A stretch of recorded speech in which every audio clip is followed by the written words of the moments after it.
आप सभी जान रहे हैं कि झारखंड में 1932 के खतियान किए लिए आंदोलन लगातार साल भर से चल रहा है।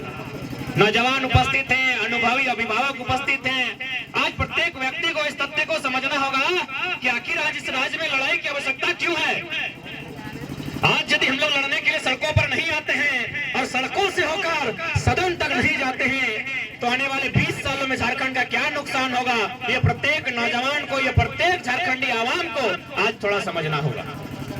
आप देख सकते हैं यदि कोई ऊंची इमारत है, इस आसपास चढ़ के देखिए, जहां से आपको रांची और बोकारो के कुछ हिस्से नजर आते हैं तो देखने का प्रयास कीजिए। जितने भी बड़ी बड़ी इमारतें आपको दिखेंगी वो जमीनें तो झारखंडी की हैं, लेकिन इमारतें सबकी सब गैर झारखंडी की हैं।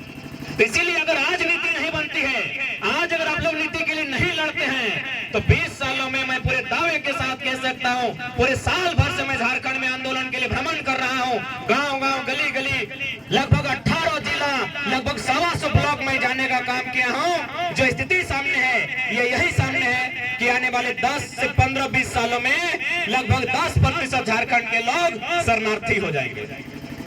उदाहरण सामने है, आप ही का पूर्व जिला हजारीबाग, जो कभी रामगढ़ हजारीबाग गांव था, बड़का गांव का गोदलपुरा गांव। लोग रात को खाना पीना खा के आराम से सोते हैं, सुबह जब उनकी आंखें खुलती हैं तो उनके दीवारों पर एक पोस्टर चिपका हुआ मिलता है कि फलना एकड़, फलना खाता नंबर, इतना इतना प्लॉट नंबर, इतना से लेकर इतना तक की चौहद्दी की जमीनें प्राइवेट कंपनी लिमिटेड जो अडानी साहब का है देने का चर्चा चल रहा है। यदि आपको दिक्कत है इतना तारीख तक ऑब्जेक्शन बता दीजिए, नहीं तो अगला दिन जो पोस्टर चिपकेगा कि 3000 प्रति एकड़ आपका जमीन का रेट तय किया गया है। ये पूरे झारखंड का कंडीशन है। ये केवल एक जिला, एक राज्य और एक प्रखंड का नहीं, एक गांव का नहीं, पूरे झारखंड का कंडीशन है। जो जमीनें हमारी हैं वो उद्योगपतियों को बेचा जा रहा है और जो नौकरियां हमारी हैं वो गैर झारखंडियों को बेचा जा रहा है। इसीलिए आज की ये लड़ाई निर्णायक है। बाकी लड़ना ना लड़ना ये झारखंड की जनता तय करेगी। हम लोग केवल जगाने का काम कर रहे हैं, हम लोग एक मैसेज लेकर आए हैं।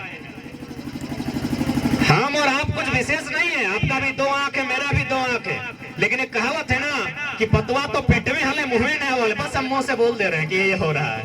क्योंकि आसान नहीं है बोलना, भी आज के डेट में आसान नहीं है।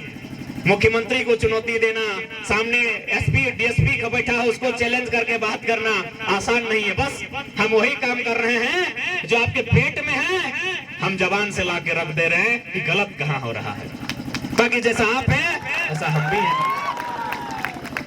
इसलिए आज प्रत्येक नौजवान को इस बात को समझना होगा, जो पढ़ने लिखने वाले छात्र हैं, आज जो यहाँ भाई लोग बहन लोग पुरस्कार जीत कर जाएंगे, आप किसी भी राज्य में चले जाइए, खेल स्पोर्ट्स कोटा के तहत उसके लिए नौकरियों में प्रावधान है, उसको बहुत तरह की फैसिलिटियां दी जाती है। लेकिन हमारे राज्य की क्या स्थिति आप देख सकते हैं। खेल की अगर बात कही जाए तो आज हमारे राज्य की क्या स्थिति है आप देख सकते हैं। आज पढ़ने वाले नौजवान यहाँ एकत्रित हुए हैं, आप देख सकते हैं हमारे पास एक नियोजन पॉलिसी नहीं है जो ये तय कर पाए कि किस प्रकार फॉर्म भरा जाए, कौन लोग फॉर्म भर सकते हैं। एक नीति हमारे पास नहीं है। कोई भी नया राज्य, नया जिला या नया ब्लॉक बनता है तो सबसे पहला जो होता है कोई नीति बनती है।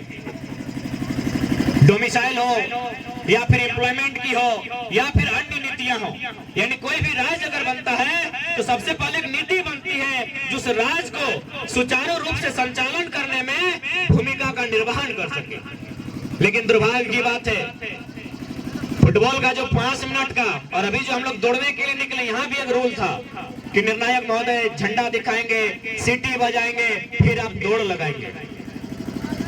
फुटबॉल का जो पेनल्टी का 5 मिनट का खेल होता है उसमें रूल बनता है कि कैसे खेलना है, कैसे गोल करना है, गोलकीपर कहां खड़ा होगा। लेकिन कितना दुर्भाग्य का विषय है, लगभग 3.5 करोड़ पॉपुलेशन, 79,714 वर्ग किलोमीटर में फैला हुआ झारखंड राज्य बिना नियम का चल रहा है। इसके पास कोई पॉलिसी नहीं है कि इस राज्य के कौन है, इस राज्य की नौकरियों में फॉर्म कौन भरेंगे, कोई पॉलिसी इस राज्य के पास नहीं है। और मेरा मानना है अगर राज्यों के, भारत के तमाम राज्यों की बात करें और तुलनात्मक अध्ययन करें तो हम पाएंगे झारखंड इकलौता राज्य है जिसके पास पॉलिसी नहीं है। बाकी सभी राज्यों की अपनी पॉलिसी है। यही आपका गोला प्रखंड के बाद बंगाल आता है। मैडम ममता बनर्जी की सरकार है, क्या आपको वहाँ हवलदार में रखेंगे? नहीं रखेंगे। यहाँ झारखंडी लोग दामाद बना के रखे हैं गैर झारखंडी को। आप ही बता दीजिए, यही है ना बंगाल आपके बगल में? चले जाइए, 4 को फॉर्म अप्लाई करके दिखाइए। यही हमारी राज्य से सटा हुआ उड़ीसा है, किसी कोने में छत्तीसगढ़ है, किसी कोने में उत्तर प्रदेश है, तो किसी कोने में बिहार है। चले जाइए आप, देखिए क्या बर्ताव होता है आपके साथ। तो भाई जब सभी राज्यों की अपनी अपनी सीमा है, सभी राज्यों की अपनी अपनी मान्यता है, तो मेरा राज्य की बाबा जी का ढाबा लगे चला कहे तो कंधी से तो कोई रूल ना है, कोई रेगुलेशन ना है, और तंबू गाड़ दलो और अगला दिन कहलो हम झारखंडी लगे। अच्छा कभी गौर किया है आपने कि झारखंड में एक पॉलिसी क्यों नहीं बन पा रही है? यदि झारखंड में पॉलिसी नहीं बन पा रही है तो ऐसे में तो सवाल खड़ा होता है उन आईएएसओं पर जो भारत देश की सर्वोच्च इम्तिहान को पास करके बैठे हैं कि आप आईएएस गिरी करने आए हैं कि कोयला बालू दारू चोरी करने आए हैं। एक पॉलिसी नहीं बन पाई है। किस बात का डर भाई? आईएएस से तो क्या हुआ? एस का माने सर्विस होता है, सर्विस माने सेवा होता है, और सेवा करने वालों को सेवक कहते हैं, और जो पैसा लेके कहते हैं उसको नौकर कहते हैं। हाँ आप हमारे नौकर हैं, हमारे टैक्स से आपको पेमेंट मिलता है। अब बदलिए, अपने अंदर के डर को उखाड़ के बाहर फेंकिए। ये देश राजा का नहीं है, ये देश जनता का है। Of the people, by the people, for the people. डर को बाहर फेंकिए। हमारे डरने की आदत ने, हमारे गिड़गिड़ाने की आदत ने हमारी ये दुर्दशा की है। क्यों नहीं सवाल खड़ा करेंगे? 22 साल के झारखंड में एक पॉलिसी नहीं बना पाए हैं। पॉलिसी बनाने का काम सेक्रेटरीट का होता है, जो मंत्री परिषद होते हैं उनके सलाहकार का काम होता है, और वो काम आईएएस के लोग देखते हैं। हम क्यों नहीं सवाल करेंगे कि आप यहाँ आईएएस बनने आए हैं या कोयला का सेटिंग करने आए हैं? ये तो बताना आपको, और आप तो बता दे रहे हैं। मैडम पूजा सिंघल तो बता दी 25 करोड़ लेके कि क्या करने आए हैं। हम कहाँ बता रहे हैं? हम कहाँ बता रहे हैं? और सब तो साफ साफ कह रहे हैं Pooja Singhal is not single. Single थोड़ी है। अरे हम नहीं कह रहे हैं, भले आज ये लोग पावर में है, सत्ता में है, कलेक्टर के पद में है, एक दिन आएगा सबका बही खाता खुलेगा, और हमारे पास अंदरूनी आंकड़े हैं। जैसे जैसे समय बढ़ेगा और हम अपने आप को थोड़ा सा मजबूत पाएंगे, नाम ले लेके बता देंगे कि किस किस कलेक्टर का, डिप्टी कलेक्टर का दिल्ली में फ्लैट है, और उसका शुरुआत होता है 15 करोड़ से। सारा लिस्ट जमा करके रखे हैं। Wait and watch.